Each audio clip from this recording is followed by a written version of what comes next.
live because there's so much to talk about and go over that it's just too much for me to edit it out. So I'm going to try to get into this as quickly as possible. If you join live, that's great, you know, but it's going to be a part of the defensive ebook. A lot of y'all as far as I know, a lot of people kind of stick to like one formation, you know, on defense for everything.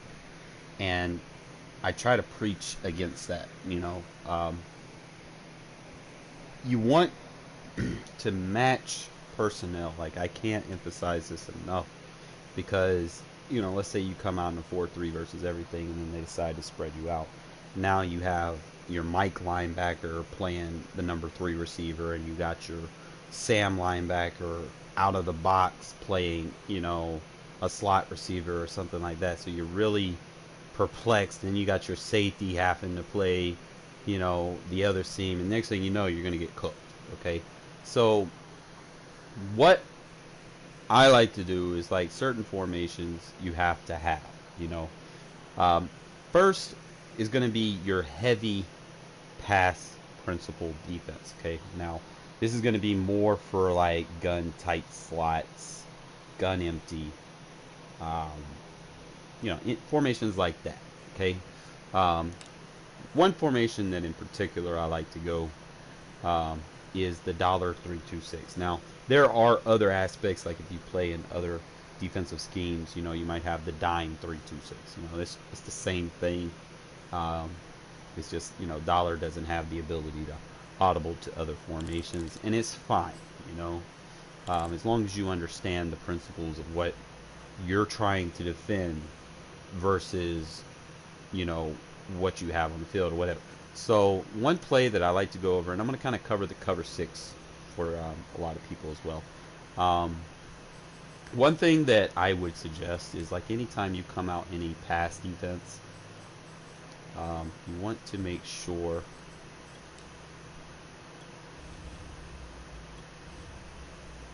that you turn this on. You make sure you got the ball hawk on. Turn this off, and you can turn that on. Okay, this on or off, I haven't really played with that too much, but other than that, that's what your settings need to be on. And I'm going to kind of go over cover 6.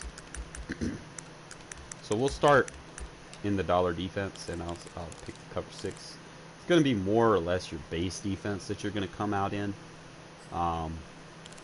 If you opt to blitz, you know, I guess you could audible to a blitz. It'd probably be like one of the only time that I would suggest doing it that way, as opposed to other formations where I wouldn't suggest audible into a blitz at all.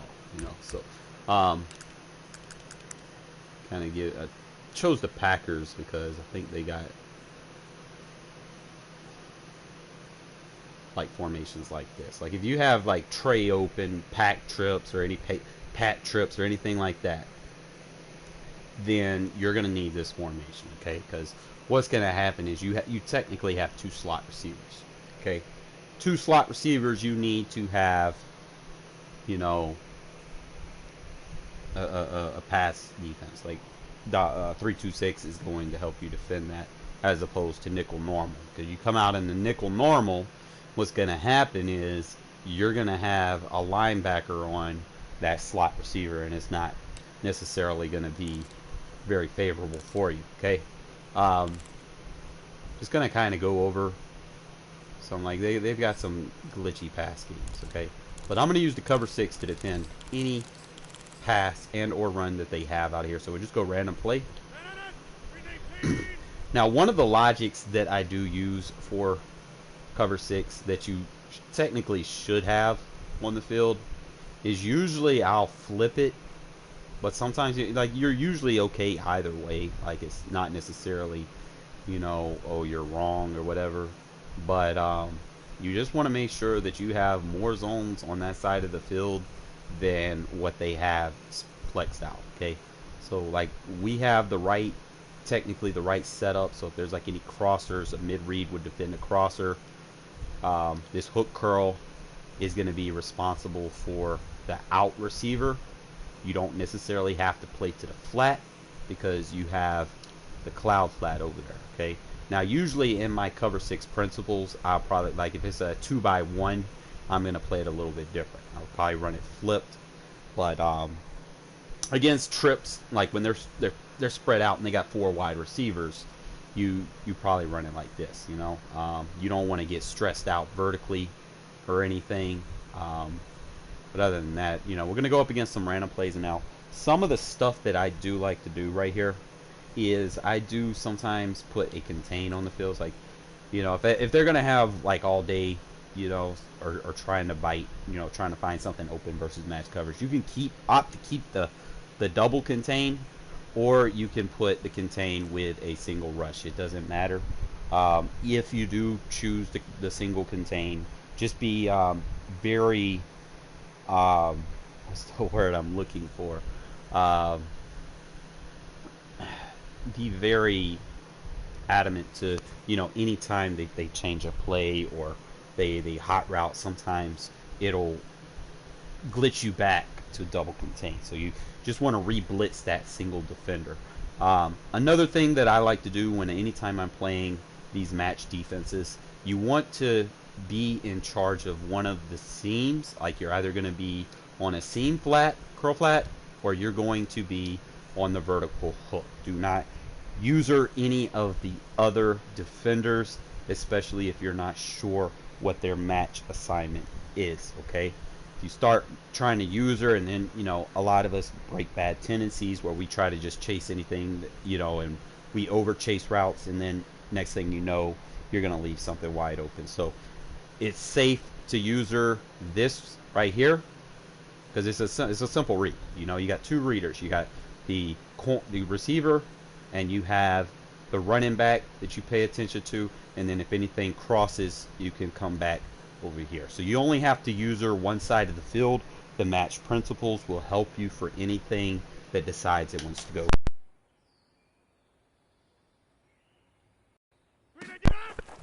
Anything that goes to the other side of the field. I dropped my mic. But let's kind of run it again. And then just make sure I don't drop my controller this time. But the same thing, just run it against random coverage, random stuff. You know, stay out in front. You can help. AI, when the CPU AI has nowhere to throw the ball, you obviously know you're doing something right. You know, you don't have to sit there and send blitzes all day. You know, just single contain, re-blitz the defender on the running back side. Because usually people try to roll out. You know, if they roll out to the right, they're going to run into a contain. So you could pass commit to help your block sheds. And then same thing, you're just playing the vertical hook. And, you know, sometimes they'll get runs. It's fine. You know, like, it's not going to allow the big play run. And you're basically just want to keep things out in front of you. Like, that's the main thing that we're trying to advocate here. So you could, if you want, you can kind of play a little bit inside if you're worried about the run. And you can do it like that. Okay, so it's not like, you know, they're not going to be able to sit there and just, you know, spam inside zone the whole game. So like if you're worried about the run, you can kind of sit right here and then just kind of play that bird hook and force them to play under. You know, they're not going to throw anything over you for the most part. You keep everything out in front of you. So like I said, just kind of go over that. That's pretty much cover 6 against trips. I'll show you against some other formations. Like I said, if he runs it, you could just sit right here and then just kind of loop, force him to kick out. He's not going to get a lot of yards running that way, you know, and it's going to take him a while to score. You know, objectively, that's what you want. You don't want to give up the big play. You want to keep everything out in front of you, and you want to limit the big plays. So even if you're coming out with, you know, that many zones on the field, you know, you're still okay versus the run. It's not like he has an extra tight end in there. You know, you got to treat that just like an empty set. You know, he doesn't have a tight end in the box. You know, it's safe to do that. Let's kind of show you against some other formations. And then we'll show you where, you know, where you might make changes. You know, like if you decide you want to go over anything else. Like another good example. See, they don't. Yeah, they got flex tray and empty base. So like, let's just take a popular formation like middle high low, for instance, right? Now, in this, you know the principles here is number 17's going on a deep fade. Number 33's running like a little short curl. And then you're going to have a high-low post coming between 18 and 85. I'm trying to remember the rest of the formation. But again, your assignment is either going to be this guy or this guy. Anytime you're playing this defense, those are your two guys that you're going to be users. So you can take away either threat from this specific play. You know, you can take the deep post away if it's a problem. And what I would do is, like I said, I don't necessarily say moving zones around a lot is a good idea. But usually when you're playing with the deep half, just move him slightly over there a little bit so that he can react. The deep half assignment in match coverage is to take the first route vertical. Okay, whichever route hits vertical, he's going to match up on him in man coverage. Okay, so it's just something that y'all need to take note of. So if you kind of put him in position over there, you know you got a cloud flat. Cloud flat should just carry him over, and you're just standing right there. And again, like I said, you can use her this side or the other side. It doesn't matter. And you're just be responsible for any crossing routes. Okay, so you can just pass commit. Just kind of show you how it reacts, and he's not going to go to the deep route. So like I said, gotta slow it down for you guys. Usually, if you don't put him over there, see how that safety's over there, kind of taking that read away. It looks like it's nice, but it really ain't. Now, if I put him, let's say where he's at, or if I'm just have him right here or whatever, 9 times out of 10 he probably might take that throw, because it's a cover 2 beater, and he's going to see how he gets open over there. So you want to kind of take that away. Now, if you're worried about them just kind of attacking underneath instead of putting a contain, you can always just go with a spy route. But like I said, if you don't want to get hit over the top, just move him over there, and you can use this. Okay, so other than that, the spy should take away that route by him, and you should easily get a pick. Okay, CPU's not going to be able to make the adjustment to you having that on the field. Now, if you don't want to take the pass rush away, for instance, and you don't want him playing that, you could put the vert hook over here in a spy, because he's not really going to be matching up against anything unless there's a crosser underneath. And if you want, you can always defend the crosser with this guy. Okay, so just kind of do it like that. This just be the other way that you can run it and take it away. Force them to kind of throw it to where you want them to. Now, he did catch that as practice mode. They're obviously going to have their moments where they shine, but it's just something that you could do. You could run it like that, just pass commit, and just be mindful. Like I said, move that safety over there so he doesn't get beat with any beaters, if you choose to run it this way. And then I'll show you how to run it flip. So you just kind of defend the slot. See how just slightly moving that safety over there, he's going to defend the vertical. Okay, so it's not going to be open. It's something that y'all should be mindful of. Just put him over there, put him in a spy, and he can double act as a quarterback contain, plus taking away any quick read routes over the middle. I don't suggest necessarily putting a defensive in a spy or anything, unless you're possibly inside of the red zone maybe. Other than that, just put a DB in a spy. You've got 2 yellow hooks in the middle still, so you should be okay. And you are using this purple. Okay, so you got your user. I like using Amik Robertson. He has the best change of direction and user stick skill. So it's just pretty much easy. Like, you could use defensive assist to kind of lock onto a press, and then you're always going to be in position with that outside quarter, so they're not going to be able to hit you over the top. That's a big thing with how I run my defenses.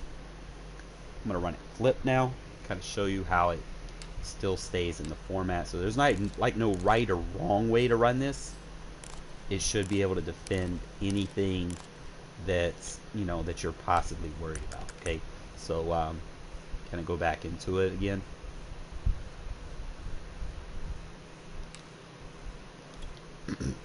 Again, you want to defend this little route by the tight end. You put the hook curl over there. I'll just go ahead and flip it instead of the mid read. Like I said, we could just put a spy on the field. Like this guy, he's not really needed. He can defend the spy. And like I said, you put him over the top, and you can still user this. Okay. Shouldn't be too bad out of position. Safety's still going to be over there. He's going to make contact. Now, if you are worried about it by running it this way, like that, what you could do is instead of having the cloud flat, you can put him in a third. Just because you have him in a third, keep in mind he's going to man match, but he's still going to man match like he was in the cloud, but he's just not going to be over the top. So that's how you individually shade over the top without globally shading over the top. All you do is change their zones. Okay. Other than that, like I said, you could just don't have any deep crossing routes, and you could use her, you know, that route if it crosses over to the middle. Okay. So it's not like you're necessarily just going to get torched. And you could change other zones as needed. You just kind of adjust, and look, it's still covered. See, just one adjustment, and it's not that hard. So there's like no right or wrong way to run this, and you can run it flipped. You know, if someone's trying to flood you and try to take advantage of what you're in or whatnot, you can always run it flipped to kind of throw them out of sync of what they're doing and confuse them. Okay. There's not much of a tell when you flip it. I just flipped it, and I flipped it again. There's not a tell. Okay, so you can definitely take advantage of people that want to dial up, you know, post route beaters and stuff like that. You can kind of bait them into making bad decisions. And that's going to be basically if you're running into empty, pack trips, tray open, formations like that. If I'm dealing with let's say Y-flex formations, okay? You come out in here. Usually I'll start off in the quarters, and then I'll work my way down, depending on, you know, how my opponents are attacking. Like, I'll never really just stay in one defense entirely for the whole game, because, you know, I'm pretty sure a smart person would choose to change what he's doing. So we'll just start deep and then work your way down. Okay, so let's kind of get into it a little bit. Usually you would use this formation against like any Y-flex formation is going to be good, or like Trey Y-flex. You would have to run it flipped against doubles Y-flex. Doubles I treat different. If there's a doubles in anywhere in front of it, it cancels out the Y-flex principles that I go by. So we'll start with Y-flex, and we'll go with like a popular play that everybody likes to use. Okay, so you have your PA cross shot, and the rules are simple. Same thing. You're either going to use this guy or this guy. It's either going to be the slot or it's going to be your curl flat. You never change anything underneath. Okay, mid read responsibility is going to be any crossing routes. Okay, he's going to match up with them. If you're sitting there trying to use him and stay in the middle of the field, then he's going to be out of position. So leave him where he's at. He's fine. Okay. What I would do if you're worried about run, you know, you could pinch the line in and crash to the run side. Usually I do like to put a single containment on the field, as well as taking a run. So you could pinch down and take the D line, crash down, and then contain. Right.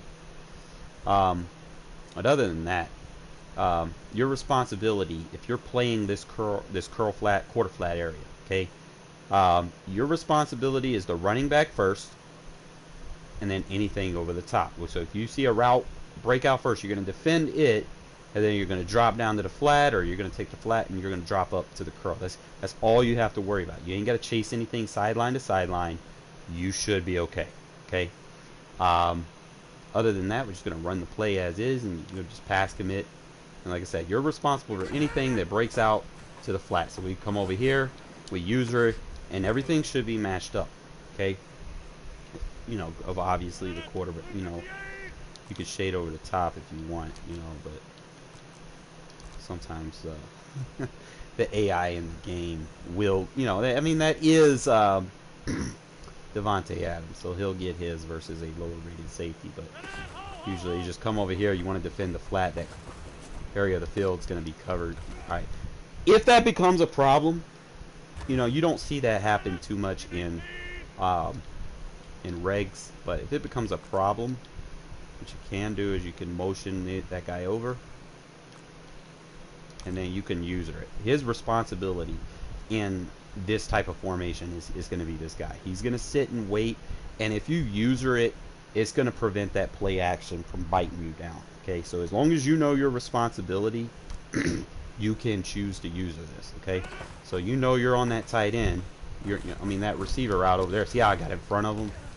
Now, what I can do is I can switch to defensive assist, so he doesn't necessarily beat me. Let's do it again this time. Maybe he doesn't get off on me, I guess, this time. So wait for him, and then to switch to defensive assist, and he's in the zone. Oh no! I'm so sorry, guys. I gotta get him. I'm gonna have to double team him somehow. I'm probably gonna. What I could do is just use the mid read to just box him off. Sometimes that'll work.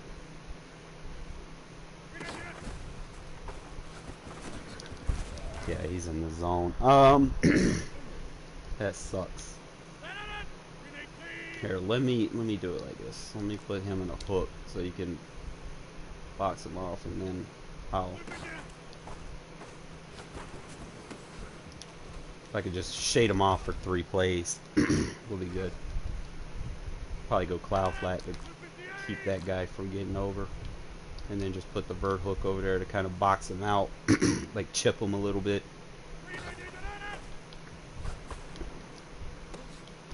So that's one more, and he doesn't get the ball, and then he'll be out of the zone. That's all you gotta do. Like, if you're worried about that route, you can use that defensive end to chip him. Play that. I am so sorry, guys. I did not mean for both of them to get in the zone. Alright, good job. He should be out of the zone now. Alright, cool. And again, like I said, you could opt to do it like that, you know, to give the mid-read some time, and then give you time with your user to defend it. So it just chips them, force them to reroute. Okay. So that's one thing that you can do versus like PA cross spammers, if you're worried about it. Like, you could crash in, contain, and chip. Like, do it like that. So we got a chip block on the field, and then you can move your linebacker over there and defend that. And you can sit over here and you just wait on the crosser, because that's going to be your assignment. Or if the crosser doesn't get there and he wants to throw it fast, look how that mid read just stays on it with that chip blocking. You don't see a lot of people coaching that. Okay, you'll slow it down. So against Trey wide flex, you know they're not going to run it. See how moving that defensive end makes him reroute. Look there. Look at the footstep release he has when I put him in a zone. It slows his route. Then he has to run around the mid read. See how the mid read locks up on him? Now, if I don't do that, he's going to have a free release, right? So I can show you. See, watch his release now. See, he's an instant release. That type. So you could, if you want to slow that slot read up, you could always just put that chip read defender on there. Just put him in a vertical hook. Or you could opt to put a linebacker right there. He'll probably play the hook a lot better. But other than that, you know, that's pretty much how I would defend like Trey wide flex. If people come out and just spam crossers the whole game, you could defend it like that. Now, sometimes you'll play people that use more of a dagger on their PA crossers, right? There's different ways that they'll come out and try to play you. So let's come back out in this nickel normal again.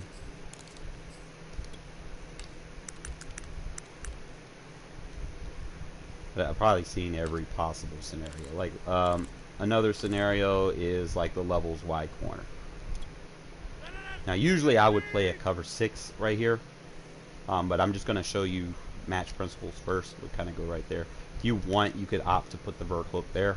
If you're like almost confident now, you would need to slide your D-line in, crash them in, and then put the vert hook there. Last thing is just slightly tap him so he doesn't move, and then take your D-line and move him right. Okay, so that's the way it should set up. And like I said, anytime you're playing either quarter flat, your responsibility is going to be anything that breaks out first, and then you're going to be defending the flat. Okay, so like last but not least, just pass commit, and then just kind of just defend the flat. That's all you got to do. The main thing here is you don't want to give up big plays. Okay, so if they get in 3, 4, 5 yards and they're dink and dunk, it's fine. You know, like I said, just tap him so he doesn't move. You can put vert hook. You slide the D line over. Slide your linebacker over. So now you have everything versus the Y flex formation covered.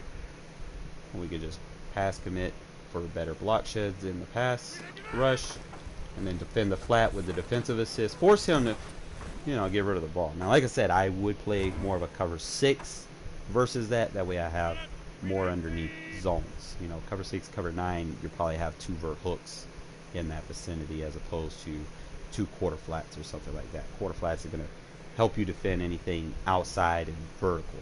Other than that, it's just the various ways of trying to defend things and trying to teach everything that I've learned over the games that I've played, so that you guys can understand match principles a little bit better. For the most part, like with it all being said in short, I can explain pretty much the principle of anytime you're in cover 6, the deep half, even though he's in a deep half, his responsibility is whichever route goes vertical. Okay, if the ball goes in the air and there's 2 vertical routes thrown at him, because of his match assignment, he will automatically gravitate more aggressively to the ball where it's being thrown, as opposed to, you know, like a regular deep half. Okay, so he's more aggressive to the ball to play on ball. His zone rating is going to be a big benefactor. The higher his zone rating is, elite threshold is like anything 85 plus. So if you have anything 85 for blue zones, then they're going to react a lot faster to the ball. If they don't necessarily have the best zone coverage rating, you might have to, you know, situationally move them in between the middle of the field. And kind of give you a solid example. Let me get like a doubles concept on the field, or trips, and send a vertical route at him. Now, Abrams can make up for a lot of his bad zone with his speed, but I'm just going to kind of give you a bad example. Let's say pretend 18 is the outside receiver, so we're going to just put him right here, and I guess that's where like a regular deep half would be versus an outside receiver, something like that. And just test his reaction. CPU's not going to throw it, but just know. I try my best to try to teach stuff in practice mode, but you know, AI CPUs always, they don't like my match coverage, because it sticks and plants receivers really good. But like I said, so far we've went over the dying 326, dying 326. Any 326 defense will be for your empty and your team trips formations. Okay, nickel is going to be more of your tray Y flex trio formations. You can use wide 9 versus tray. Sometimes if they want to use like that tight end, the block or something like that, if you're dealing with that. That's pretty much, you know, what I do for that. Now, as far as anything else, I do situationally use big nickel more so or less versus like 2 tight end sets. Okay, so if you're dealing with like 12 personnel, then you know most teams that are base 12 personnel, those tight ends aren't blocking tight ends. Okay, those are receiving tight ends, and you cannot necessarily match up with them with cornerbacks. Okay, so that's why you have the big nickel over G. You have that extra safety on the field that can tackle and, you know, possibly hit, you know, and basically match up with tight ends as opposed to a normal nickel. If you're sitting there in a normal nickel and you have a linebacker matched up, you know, on like Travis Kelce or something, it's a mismatch, you know. So that's why you want to use big nickel over G. It's more of a 12 personnel defense. It's technically a base defense, like, you know, as you would with a 4-3 or, you know, 3-4, you know, listed as a base defense. Big nickel over G is a base defense versus 12 personnel. Okay, that's really the only time that you should be using it. It's not an every down defense. There are some logic changes for it. Okay, and my logic changes are any close set formations, strong close, I form close, anything where they have receivers in the slot, which technically are in that occupant vicinity of where, you know, they might get little short routes, you know, that tight ends might get usually. So those are, you know, the situations and formations that you would be content, you know, considering it as a base defense versus those type of formations. Do not use this, while you can sometimes, do not use this against like trips and trio and tray and empty. No, please don't. Okay, you're gonna put yourself at a disadvantage because safeties aren't necessarily gonna be able to go stride for stride or match up with, you know, some of the better route runners in the game. You know, you get in the mutt and you sit there and run big nickel and you got safeties, you know, it's all cool and fine and dandy until someone just goes on a passing clinic against you. Okay, so just be mindful of that. You need to treat big nickel over G as a base defense. And like I said, I try to preach matching personnel, and maybe this information will help you guys. Okay, and I'm sorry this is long, but I'm trying to give y'all as much information as possible to kind of carry you guys forward as far as your defense goes. See if I can get into anything else. So we covered dollar, we covered big nickel over G, we covered nickel, nickel normal. Another thing, guys, prevent. Only use this if they call Hail Mary.